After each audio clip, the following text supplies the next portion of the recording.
किंवा सरांच्या प्रॉपर एका साहित्यिकाच्या व्याख्यानातून आपल्याला ते विचार, त्यांनी दिलेली शिकवण आपल्याला आजमावायला मिळणारच आहे. परंतु जेव्हा आम्ही प्रशासकीय माध्यमातून समाजासाठी काहीतरी करण्याचा प्रयत्न करतो, तेव्हा आम्ही देखील या समाजाचा एक भाग आहोत.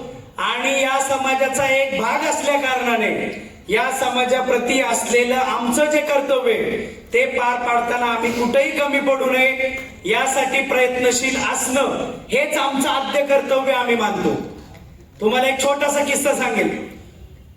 तुम्ही पुण्याला जर कधी समाज कल्याणच्या ऑफिसला आलात तर माझ्या दरवाजावरती मी जाणून बुजून एक पाटी लिहिलेली.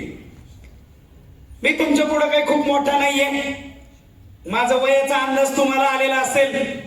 या सभागृहामध्ये एक 2-4 पोरं पोरी सोडली तर बाकी सगळे तुम्ही मला ज्येष्ठ मंडळी आहात. काही जण तर माझ्या बापाच्या वयाची दिसते. 1960-61 जन्म आहे माझ्या बापाचा, आणि त्यातली बरीच जण मला इथं ती मंडळी दिसतात. ती पाटी मी लिहिली त्याच्या मागचं एक कारण आहे, आणि ते उदाहरण मला इथं जाणून बुजून द्यावं लागलं. कारण तुम्ही असे अनुभव तुम्हाला इतर ऑफिसेस मध्ये आलेले असणार. मी कोल्हापूरला कार्यरत होतो. एक आजोबा माझ्या ऑफिस मध्ये एंट्री मारण्यासाठी प्रयत्नशील होते, आणि माझ्या केबिन मध्ये एंट्री मारण्याच्या आधी बाबांनी त्यांच्या पायातली चप्पल काढली. त्यांनी त्यांच्या पायातली चप्पल काढली आणि मला माझ्या काळजात धस्स झाल्याची फिलिंग आली. मला विचार आला, अरे मी इंग्रज तर नाही. पण मग आम्ही इतिहासाचा अभ्यास करून थोडीफार उत्तर लिहून अधिकारी झालेलो असतो. तुम्हाला सगळ्यांना माहिती आहे, परीक्षा द्यावी लागते मग तुम्ही अधिकारी होताय. मग आम्ही वाचलं होतं ज्या पद्धतीने छळ झाला होता, ज्या पद्धतीने भारतीय संस्कृतीला हीन मानलं गेलं होतं, ज्या पद्धतीने इथल्या माणसांना तत्कालीन राज्यकर्ते म्हणजे इंग्रज यांनी हिणवलं होतं, याचीच वाटचाल पुढचे 30-40-50 वर्ष चालली. आणि आमच्या त्या बाबाच्या पायातलं पायतान उतरलं गेलं, आणि मग ते आजोबा माझ्या केबिन मध्ये आत आले. मी त्यांना विचारलं, असं का झालं बाबा, तुम्ही ती चप्पल का काढली? ते मला म्हणले, अहो तुम्ही साहेब आहे. अहो म्हणलं, पण मी साहेब आहे पण तुमचंच आहे ना, मी इंग्रज तर नाहीये. मी स्पष्ट बोललो त्यांना. पण नाही साहेब, तुम्ही मोठे, मग आम्ही चप्पल घालून आत येणं चांगलं नाही.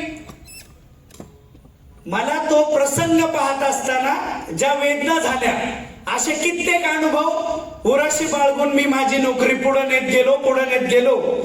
2020 साली मी सहाय्यक आयुक्त झालो. मी कोल्हापूरला असताना आणि इव्हन पुण्यातही जाणून बुजून माझ्या दरवाजाच्या फ्रंटवर एक पाटी लावली, आणि त्या पाटीवर जे लिहिलेलं आहे ते वक्तव्य मी तुमच्या पुढे करतो. याच्यानंतर तुम्ही ठरवलं पाहिजे की आपल्या समाजाची जडणघडण कुठल्या मार्गाने झाली पाहिजे. त्या पाटीवर मी स्पष्टपणे लिहिलंय, मी आणि माझ्या अधीनस्थ असलेले सगळेच अधिकारी कर्मचारी तुमच्या सेवेसाठी सदैव तत्पर आहोत. मला भेटण्यासाठी कोणतीही पूर्व परवानगी किंवा चिठ्ठी देण्याची आणि परवानगी घेण्याची गरज नाही. तुम्ही थेट माझ्या दालनामध्ये प्रवेश करू शकता. आम्ही तुम्हाला मदत करण्यासाठी बांधील आहोत.